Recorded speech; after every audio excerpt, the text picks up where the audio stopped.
అంత్య దినాలలో అంతరిస్తున్న క్రైస్తవునిలోని క్రీస్తు ఆనవాలు. మరోసారి చెప్తున్నాను, అంత్య దినాలలో అంతరిస్తున్న క్రైస్తవునిలోని క్రీస్తు ఆనవాలు అనే ఈ పాఠాన్ని కొద్ది సమయం మనం ఆలోచిద్దాం. చాలా జాగ్రత్త కలిగి దేవుని మాటలు వినాలని ప్రభు పేరిట నేను కోరుతున్నాను. ప్రభువును ప్రేమైన దేవుడు వల్ల అంత్య దినాలు అనగానే మనకు అర్థం కావాల్సింది ఏంటంటే, యేసుక్రీస్తు ప్రభుల వారు భూమి మీద రావడమే అంత్య దినం. దేనికి అంత్య దినం అంటే, పాత నిబంధన ఉంది కదా, పాత ధర్మశాస్త్రం ఉంది కదా, సుమారు క్రీస్తుకు పూర్వము సుమారు 4000 సంవత్సరాలు ఉంది. వింటున్నారు కదా. యేసుక్రీస్తు ప్రభుల వారు ఎప్పుడైతే భూమి మీద వచ్చాడో అప్పటి నుండి అంత్య దినాలు ప్రారంభమైంది. ప్రభునందు ప్రేమైన దేవుడు అంటారా. ఇప్పుడు మనం ఉన్నది కూడా ఏ దినాలు అంటే, యేసుక్రీస్తు ప్రభుల వారు భూమి మీద వచ్చిన దినము మొదలుకుని ఇప్పటి వరకు ఈ క్షణము వరకు ఉన్న దినాలను ఏ దినాలని అంటారంటే అంత్య దినాలు అంటారు. చూస్తారా వాక్యం? హెబ్రీ పత్రిక 1వ అధ్యాయము 1వ వచనం చూడండి ఒకసారి.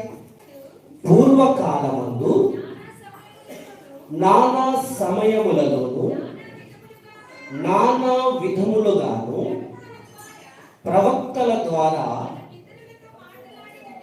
మన పితరులతో మాట్లాడిన దేవుడు ఈ దినముల అంతమందు కుమారుని ద్వారా మనతో మాట్లాడేను అన్నాడు కదా. పూర్వకాలమందు నానా సమయములోను నానా విధములుగాను ప్రవక్తల ద్వారా దేవుడు మాట్లాడాడు. అలాగనే మన పితరులతో మాట్లాడిన దేవుడు ఈ దినముల అంతమందు అన్నాడు. చూసారా? అంటే పౌలు గారు హెబ్రీ పత్రిక మనం చదువుకున్నాం కదా, ఆ వాక్య భాగము వ్రాసే సమయానికి ఈ దినముల అంతమందు అని వ్రాయబడింది. ప్రభునందు ప్రేమ దేవుడు వల్ల అంటే పౌలు గారు ఈ పత్రిక వ్రాసే సమయానికి యేసుక్రీస్తు భూమి మీద వచ్చిన సమయం ఉంది కదా, దానిని ఏమన్నారంటే అంత్య దినములు అన్నారు. మరోసారి నేను చదువుతున్నాను చూడండి, 2వ వచనం. ఈ దినముల అంతమందు కుమారుని ద్వారా దేవుడు మనతో మాట్లాడేను అంటున్నాడు. చూసారా? దినముల అంతం అంటే ఎప్పుడు నుండి ప్రారంభమైందంటే, యేసుక్రీస్తు ప్రభుల వారు భూమి మీద ఎప్పుడైతే వచ్చాడో దినముల అంతం ప్రారంభమైంది. అంటున్నారా? మనం ఎక్కడున్నాము? దినముల అంతంలో ఉన్నాము, అంత్య దినములలో ఉన్నాము. ప్రభునందు ప్రేమైన దేవుని వల్ల ఈ అంత్య దినాలలో అంతరిస్తున్న క్రైస్తవునిలోని క్రీస్తు ఆనవాలు మనం చూద్దాం. చూడండి, ప్రభునందు ప్రేమైన దేవుని వల్ల ఎక్కువగా అంతరిస్తున్నాయి వార్తల్లో మనం వింటుంటాం కదా. అలాగా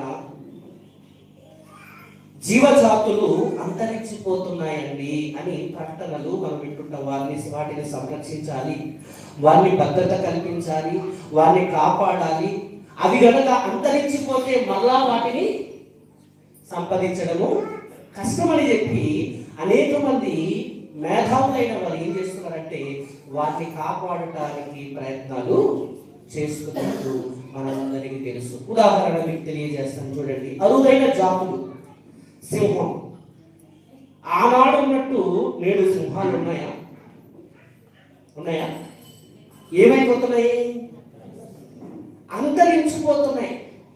అంతరించిపోతున్నప్పుడు జంతు ప్రేమికులు ఏం చేస్తున్నారంటే జంతువులను సంరక్షించాలి, జంతువులను ఏం చేయాలి? భద్రము చేయాలి, వాటిని కాపాడాలి, వాటిని అభివృద్ధి చేయాలని ప్రతి ఒక్కరు మేధావులైన వారు ఆలోచిస్తున్నారు. ప్రభునందు ప్రేమని దేవుని వల్ల ఒక సింహమే కాదు, పులులు, జంతువుల్లో ఏవైతే అంతరిస్తుపోతున్నాయో వాటిని సంరక్షించడానికి సంరక్షణ కొరకు చట్టాలను ఏం చేస్తున్నారు? ఏర్పాటు చేస్తున్నారు. జంతువులనే కాదండి, పక్షులు చూడండి, అడవిని చూడండి. ఎక్కువగా వార్తల్లో మనం వింటుంటాం కదా కదా ఇదిగో ఫలానా పక్షు జాతి అంతరించిపోతుంది, పులులు అంతరించిపోతున్నాయి, సింహాలు అంతరించిపోతున్నాయి, అలానా వృక్షాలు అంతరించిపోతున్నాయి, మొక్కలు అంతరించిపోతున్నాయి. వీటిని గురించి ఎక్కువ వింటుంటాం కదా. వీటిని కాపాడాలి, వీటిని భద్రపరచాలి, అవి ఉంటేనే మన జీవనానికి మంచిది అని ఎక్కువగా మేధావులైన వారు, శాస్త్రవేత్తలైన వారు చెబుతుండడం మనము వింటుంటాం కదా. ప్రభునందు ప్రేమైన దేవుని వల్ల నిజంగా మనం ఆలోచన చేయగలిగితే ఆత్మీయ జీవితంలో లేదా క్రైస్తవుని జీవితంలో ఏమంతరించిపోతుందంటే క్రైస్తవులలోని క్రీస్తు ఆనవాలు అంతరించిపోతుంది. ఈరోజు సింహాలు అంతరించిపోయినట్టు, పులులు అంతరించిపోయినట్లు, పక్షులు అంతరించిపోయినట్టు, మిగిలిన జీవజాతులు అంతరించిపోయినట్టు, అనేకమైన వాటిని ప్రకృతిలో ఉన్నవి అంతరించిపోతున్నట్టుగా క్రైస్తవుల జీవితంలో కూడా క్రీస్తు యొక్క ఆనవాలు ఏమైపోతుంది? అంతరించిపోతుంది. ప్రభునందు ప్రేమని దేవుని వల్ల క్రైస్తవులలో క్రీస్తు ఆనవాలు ఏంటి? ఆనవాలంటే గుర్తు, చిహ్నం కదా. అంటే యేసుక్రీస్తు ప్రభువు వారు భూమి మీద వచ్చాడు కదా, ఏ ఆనవాలు భూమి మీద ఉంచి ఆయన మరలా పరలోకానికి వెళ్ళిపోయాడు? చెప్పండి ఒకసారి. ఏ ఆనవాలు చెప్పండి? ప్రాణం, ఇంకా రక్తం, ఇక రక్షణ, ఇక చెప్పండి. తెలీదండి? భూమి మీద యేసుక్రీస్తు ప్రభువు వారు ఏ ఆనవాలు, ఏ గుర్తులు పెట్టి ఆయన వెళ్ళిపోయాడు. ఆ గుర్తుల్ని చూసే కదా మనము ఏమయ్యాము? విశ్వసించాము. ఆయనను ప్రభువుగా అంగీకరించి బాప్తిస్మం తీసుకుని సంఘములో చేర్చబడి క్రైస్తవులుగా మారారు కదా. మనం క్రైస్తవులుగా మారారు కదా. క్రీస్తు వారు ఒక మనకు సంబంధించిన ఆనవాలు పెట్టారు. ప్రభునందు ప్రేమని దేవుని వల్ల యేసుక్రీస్తు ప్రభుల వారు భూమి మీద వచ్చి ఎన్నో ఆనవాలు, ఎన్నో గుర్తులు, ఎన్నో చిహ్నాలు పెట్టి ముద్రపడేటట్టు చేసి ఆయన చూపించి మరలా ఆయన తండ్రి యొద్దకు వెళ్ళిపోయాడు. ప్రభునందు ప్రేమని దేవుని వల్ల ఈ ఆనవాలు అనేవి ఏమైపోతున్నాయంటే అంతరించిపోతున్నాయట. అంతరించిపోతున్న వాటిలో కొన్ని మాత్రమే నేను తెలియజేసి నేను ముగించేస్తాను. రాసుకునే వాళ్ళైతే రాసుకోండి. చూడండి, అంతరించిపోతున్న దాంట్లో మొదటిది ఏంటంటే ప్రభునందు ప్రేమ దేవుని ప్రేమ. రాసుకోండి. అంత్య దినాలలో అంతరిస్తున్న క్రైస్తవులలోని క్రీస్తు ఆనవాలన్నాం కదా. ఆ గుర్తుల్లో క్రీస్తు భూమి మీద వచ్చిన ఆ యేసుక్రీస్తు ప్రభువు వారు ఏం చూపించారు? ప్రేమ కదా. అవునా కదా? ఈ ప్రేమ అనేది ఏమైపోతుందంటే క్రైస్తవులలో అంతరించిపోతుంది. ప్రభునందు ప్రేమని దేవుని ఎవరైతే యేసుక్రీస్తు ప్రభుల వారిని స్వరక్షకునిగా అంగీకరించి బాప్తిస్మము తీసుకొని రక్షణ పొంది సంఘములో చేర్చబడి ప్రమాణం చేసి, ఏ ప్రమాణం అది?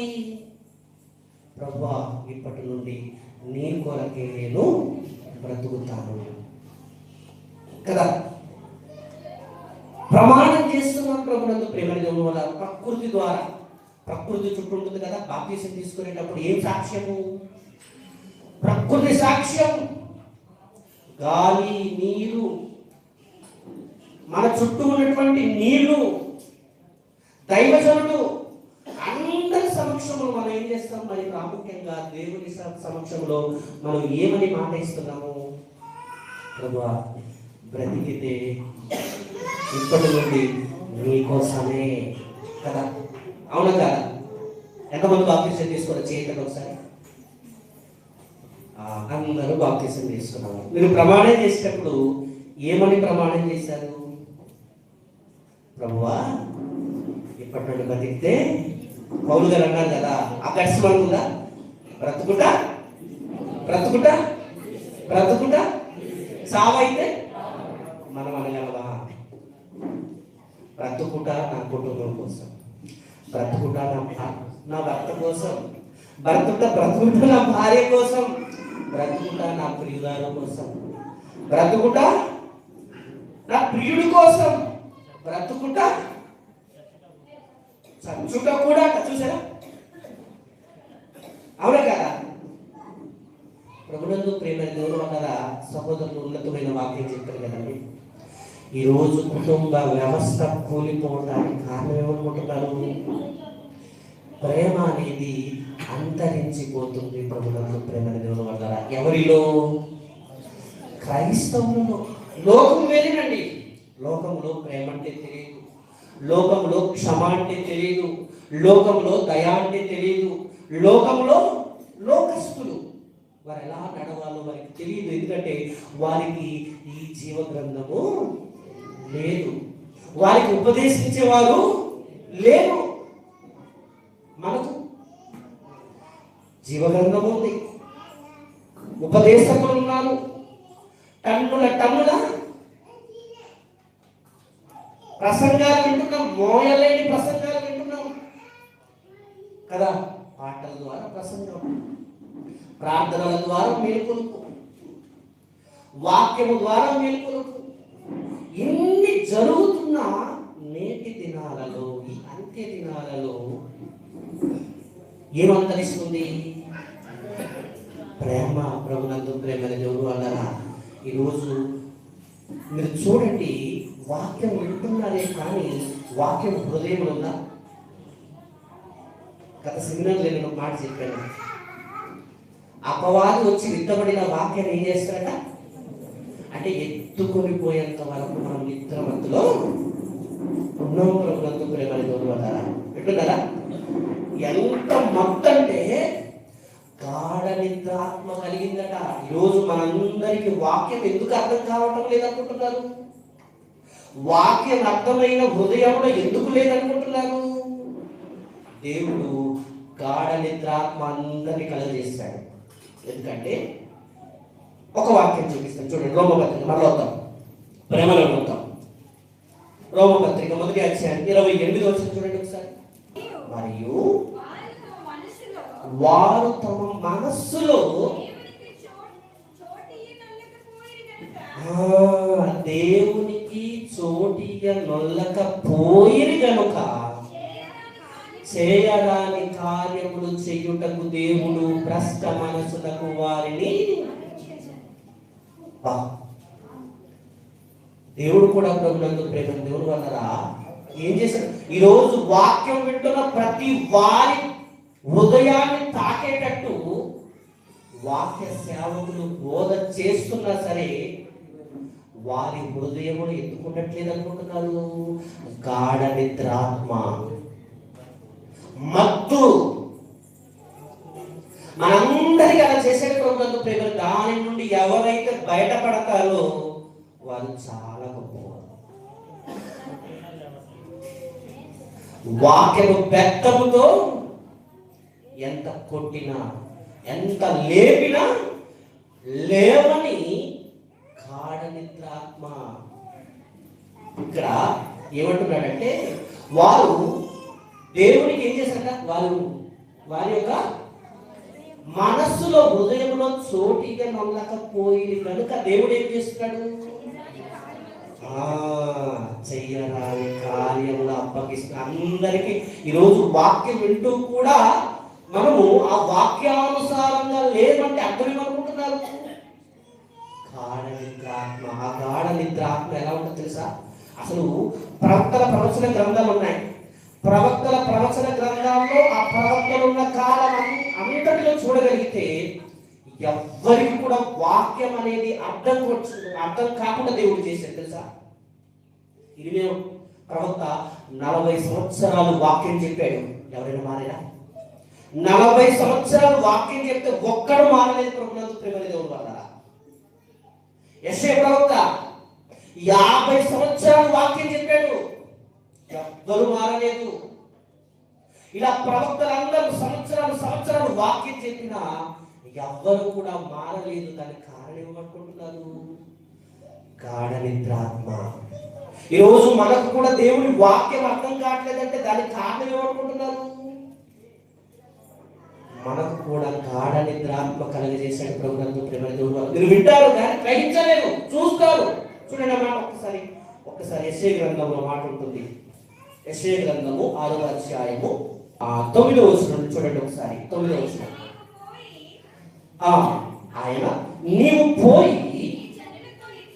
ఈ జనులతో ఇట్లను మీరు నిత్యము వినుచుందురు గాని గ్రహింపకుందరు. ఇది ఏమనుకుంటున్నారు? ఎన్ని సెమినార్లు జరిగాయి? 12 సెమినార్లు.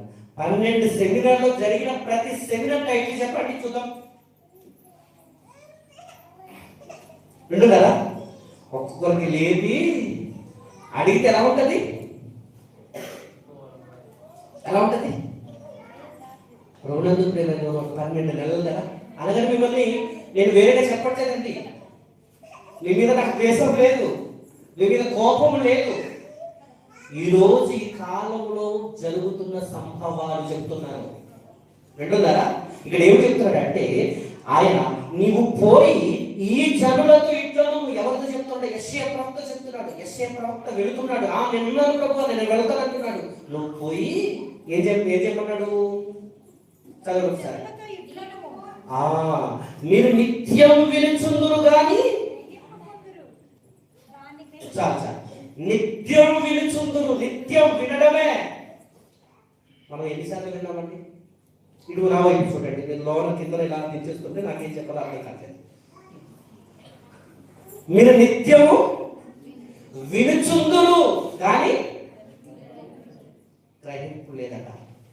ఎన్ని సెమినార్లు, ఎన్ని కోడికలు, ఎన్ని వాక్యాలు, ఎన్ని వింటున్నా ఇక్కడ నిత్యం వినుచుందురు కానీ ఎందుకు జరుగుతుంది?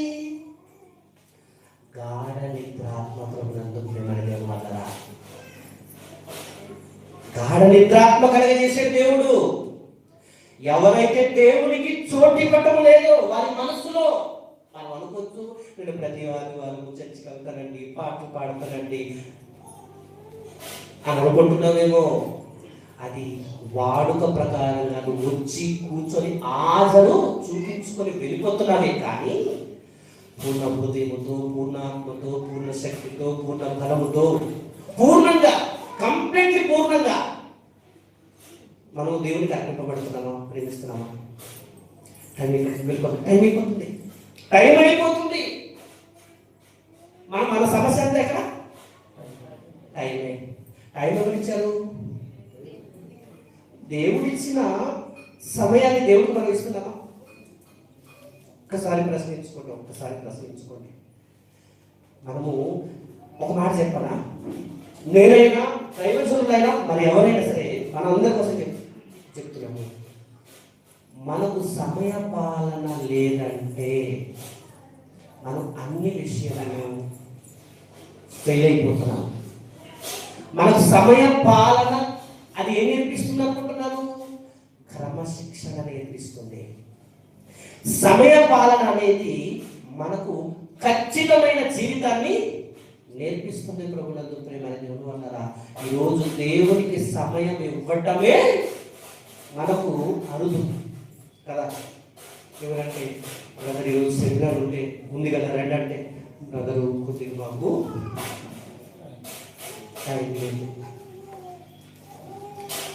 ఇలా చెబుతున్నారంటే ఏమనుకుంటున్నారు? గాఢ నిద్రాత్మ కలగజేసింది ప్రభునందు ప్రేమ దేవుడు. చూస్తారా వాక్యం చూడండి ఒకసారి, చూడండి. ఎందుకు ఈ మాట చెప్తున్నానంటే ఈ కాలంలో ఎంత వాక్యం చెప్పినా, ఎంతటి విషయాలు చెప్తున్నా మన హృదయంలో ఎందుకు అర్థం లేదంటే గాఢ నిద్రాత్మ దేవుడు కలగజేసి. యెషయా గ్రంథము 29వ అధ్యాయము 10వ వచనం చూడండి ఒకసారి. యెహోవా మీ మీద గాఢ నిద్రాత్మను కుమ్మరించి ఉన్నాడు. ఇశ్రాయేలు ప్రజలారా, ఇశ్రాయేలులారా, అప్పటికే ఇశ్రాయేలు రెండు భాగాలు ఉన్నాయి. ఒకటి ఉత్తర రాజ్యం, రెండోది దక్షిణ రాజ్యం. ఉత్తర రాజ్యం అనేది అప్పటికే 722 దాని పని ముగించబోతున్నాడు దేవుడు. ఉత్తర 12 గోత్రాలు రాజ్యాలు ఉన్నాయి ప్రభునందు ప్రేమ దేవుడు అన్నారా. ఈ రెండింటికి కలిపి ఏం చెప్తున్నాడంటే యెహోవా మీ మీద గాఢ నిద్రాత్మ కుమ్మరించి ఉన్నాడు, మీకు నేత్రములకు ఉన్న ప్రవక్తలను చెడగొట్టి ఉన్నాడు. నేత్రములుగా మనకు దారి చూపించేవారండి ప్రవక్తలు, వాక్యోపదేశకులు, సేవకులు. వారికి ఏం చేస్తున్నారట? చెడగొట్టి ఉన్నాను, మీకు శిరస్సుగా ఉన్న దీర్ఘదర్శులకు ముసుగు వేసి ఉన్నాడు అంటున్నాడు. అంటే దేవుడు ఏం చేశారు అనుకుంటున్నారు?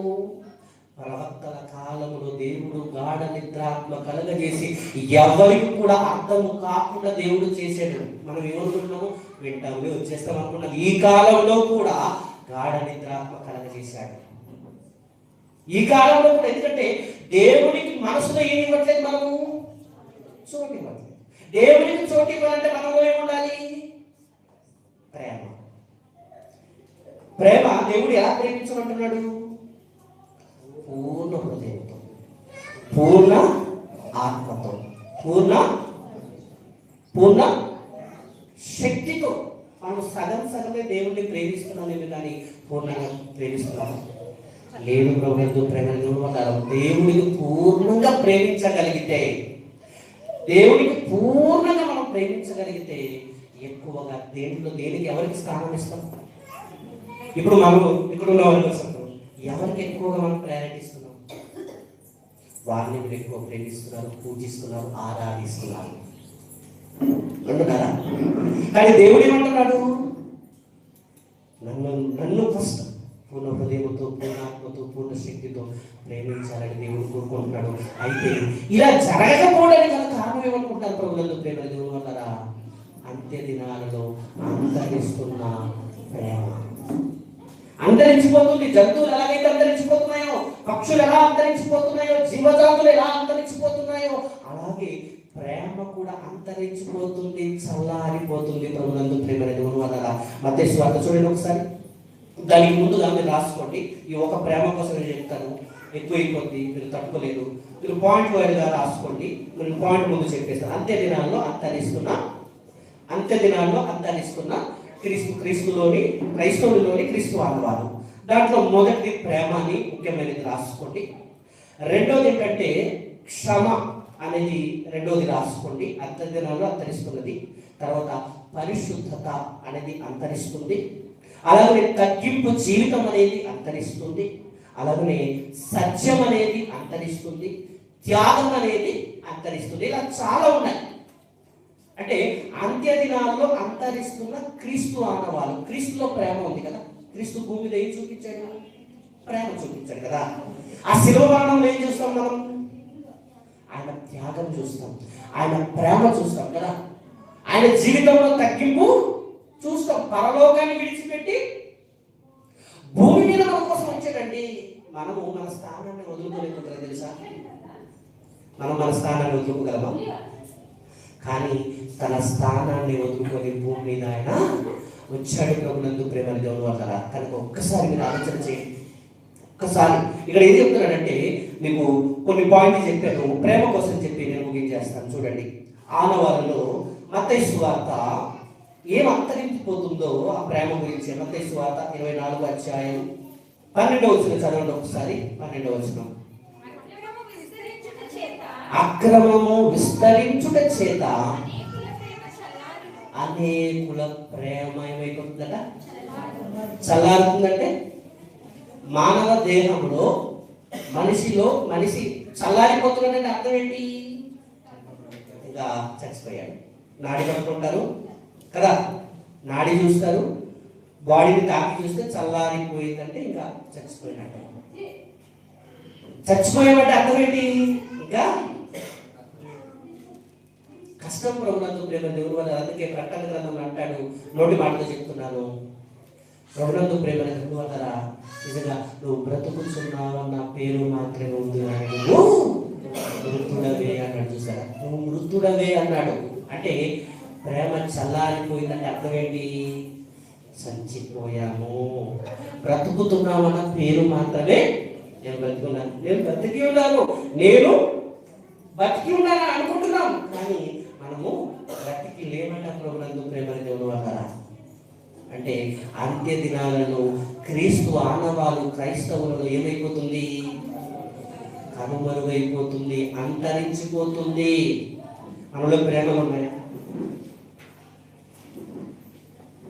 సహోదరుల మధ్య ప్రేమ ఉందా? కుటుంబాల మధ్య ప్రేమ ఉందా? క్రైస్తవుల మధ్య ప్రేమ ఉందా? ఈరోజు ప్రేమ కరువైపోతున్న రోజులు ప్రభునందు ప్రేమ కదా.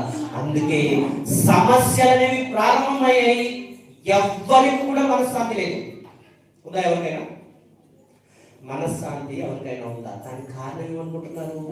ఆ క్రీస్తు భూమి మీద వచ్చి ఆనవాలు చూపించి గుర్తు పెట్టి మీరు ఇలా బతకండి చూపించి వెళ్ళిపోయాడు ప్రభునందు ప్రేమ దేవుని వల్ల.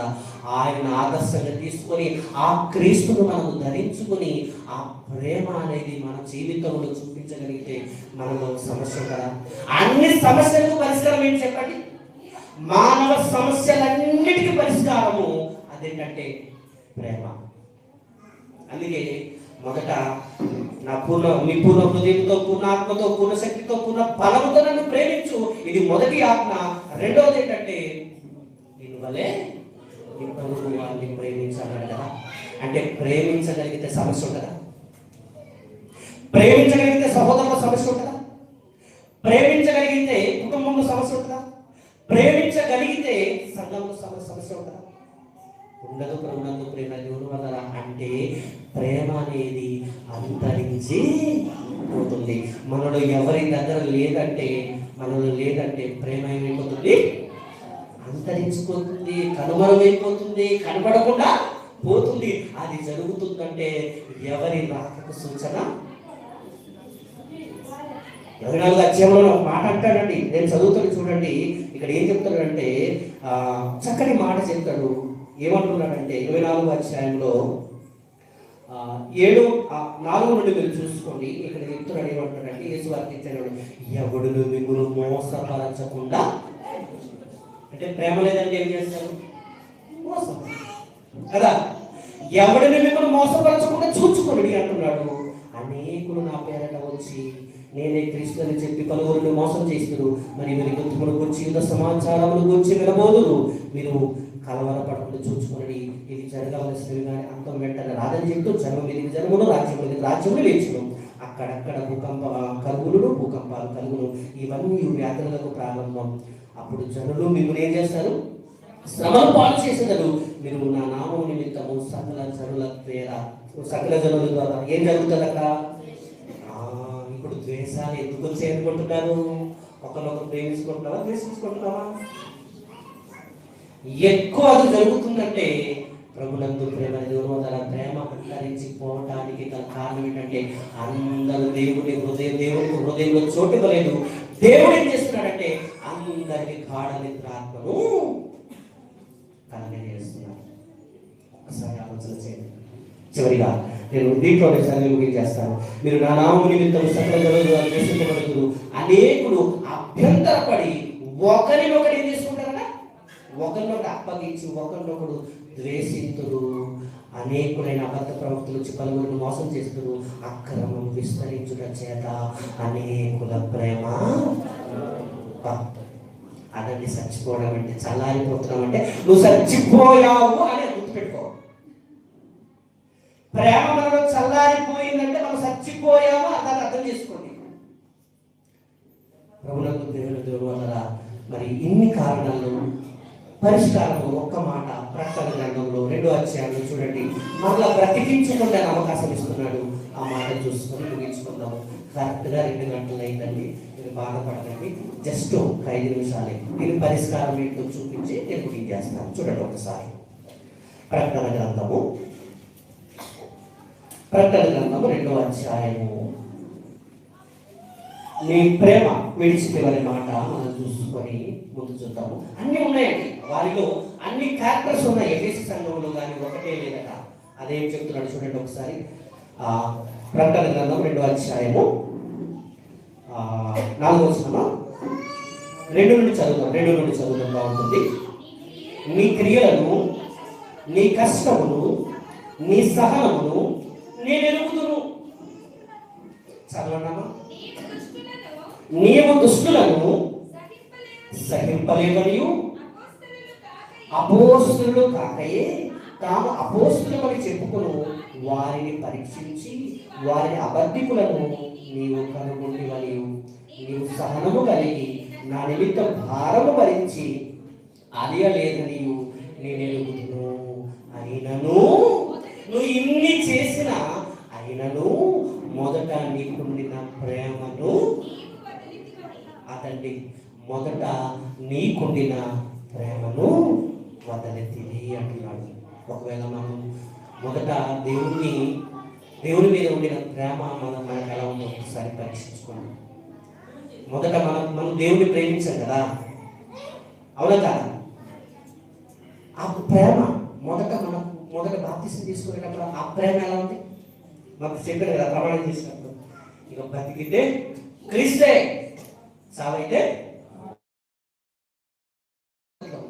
నేను దేవుడి కోసం బతికేయాలి, దేవుడి కోసం ఏదైనా చేసేయాలి, దేవుడి కోసం ఏదైనా ఇచ్చేయాలి, దేవుడి కోసం నా ప్రాణము అర్పింపబడాలి, నా జీవితం అంతా దేవుడి కోసం అని మొదటిగా అందరూ తహతహాలు అడిగిన వాళ్ళని కదా, అవును కదా? ఒక్కసారి ఆలోచన చేయండి. మొదట దేవుడు చెప్తున్నాడు ఆ ప్రేమను మళ్ళా బ్రతికించుకోవాలంటున్నాడు. కింద మొదట నీకుండిన ప్రేమను ఏం చేస్తున్నాడు? వదిలితివి. ప్రేమ వదిలితే చచ్చిపోయినట్టు.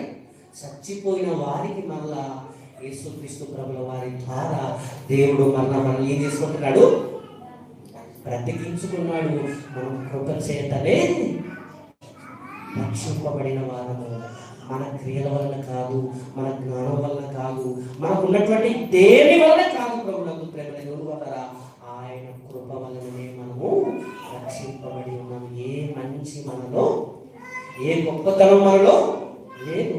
అయినప్పటికీ చచ్చిపోయాం. ప్రేమ లేదు మనలో, చచ్చిపోయాం. చచ్చిన మనల్ని మరలా బతికించడానికి ఏం చెప్తున్నాడు చూడండి ఒకసారి.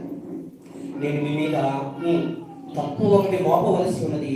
నీవు ఏ స్థుతి నుండి పడితేవో అది జ్ఞాపకం చేసుకొని మీరు మారు మనసు పొంది ఆ మొదటి క్రియలను చేయము. అట్లు చేసి నీవు మారు మనసు పొందితేనే సరే, లేని ఎడలా నేను నీ యొద్దకు వచ్చిన దీపస్తంభంలో దాని నుండి అంటే మళ్ళా మారు మనసు పొందమనే అవకాశం ఇస్తున్నాడు ప్రభువుకు ప్రేమ గౌరవాల దేవుడు. ఎంత ప్రేమ అండి, అవును కదా? మొదటి చచ్చిపోయాము, రెండోసారి కూడా చచ్చిపోయాము. చచ్చిపోయినా ప్రేమ చల్లని చచ్చిపోయినట్టే కదా. రెండోసారి మనం చచ్చిపోయినా మొదటి క్రీస్తుని అంగీకరించాలి, అవును కదా? క్రీస్తుని అంగీకరించి యేసుక్రీస్తు ప్రభువాన్ని ధరించి ఆనవాళ్ళను ముద్ర వేయించుకొని శరీరంతో బతకాలని మాటిచ్చి ప్రమాణం చేశారు, అవునా కదా?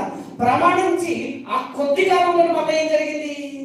మరలా ప్రేమ మనలో చల్లారిపోయింది. ప్రేమ చల్లారిపోయిందంటే అర్థం ఏంటి? క్రీస్తు ఆనవాళ్ళు మనలో లేదంటే అర్థం ఏంటి? చచ్చిపోయాము. 2 సార్లు చచ్చిపోయాము. మరలా బతికిస్తున్నాడు. మరలా మారు మనసు పొందండి, మారు మనసు. మారిన వారికి మరలా మారు మనసు పొందండి చెప్పడం ఏంటండి? అంటే దేవుని ప్రేమ ఎంత గొప్పదో ఒకసారి ఆలోచించండి. దేవుడు ఎంత క్షమించగలిగిన వాడు, దేవుడు ఎంత మన పట్ల తన గొప్ప అపారమైన వాత్సల్యతను చూపిస్తున్నాడో ఒక్కసారి ఆలోచన చేసి, దేవుడు నాకు ఇంత చేస్తున్నా, నేను ఎందుకు ఇలా ఉంటున్నాను, ఈ రోజు నుండైనా నా జీవితం దేవుడి ఎదుట సరిగ్గా ఉంచుకుంటాను.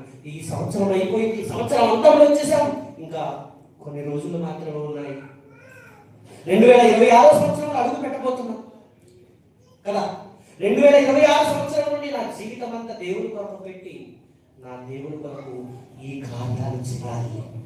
క్రీస్తు ఆనవాలు పెట్టి మనం వెళ్ళిపోవాలి. ప్రభునందు ప్రేమ దేవుడు వాళ్ళ క్రీస్తు భూమి మీద వచ్చి ఆనవాలు గుర్తులు పెట్టి వెళ్ళిపోయాడు. ప్రేమ, క్షమ, దయ, కరుణ, త్యాగం, ప్రాణం ఇచ్చాడు.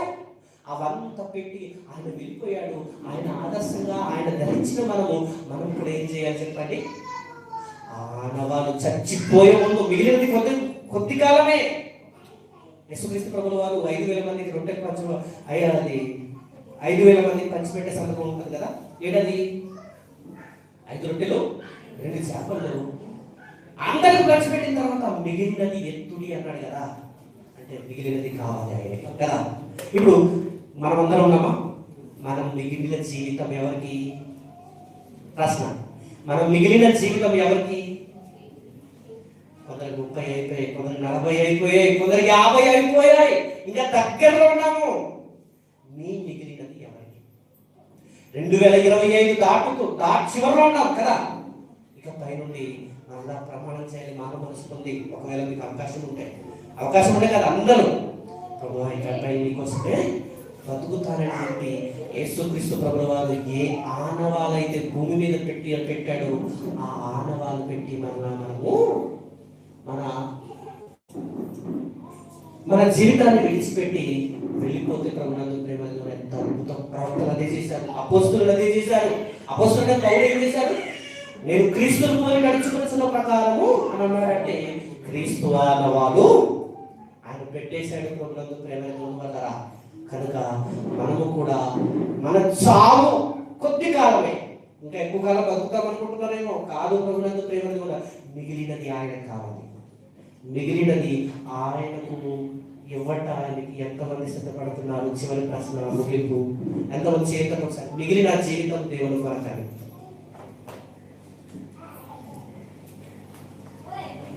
అంతేనా?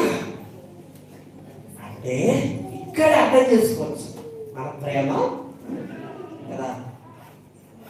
100% ఇది లోపడుతుంది కదా. ఎవరిని ఎక్కువ ప్రేమిస్తున్నాము? నా ముందు చూపించలేదు, పోనీ దేవుడు ఎదురైనా చూపించండి. అన్న ముందు చేయదేశాను కదా అని భావన కాదు. మీ మనస్సాక్షి దేవునితో చూపించండి. దేవుని హృదయాన్ని చూడండి. క్రీస్తు ఆనవాలు మనమందరం క్రైస్తవులైన మనమందరం ఏం చేయాలి? ఆనవాలు అన్నది చూడగానే వీళ్ళు చాలా ప్రేమ అండి. కానీ ఏమంటారు తెలుసా మన గురించి? క్రీస్తు చాలా గొప్పవాడండి. క్రైస్తవుడు అంటే ఆనవాలు మనము పెట్టడం లేదు.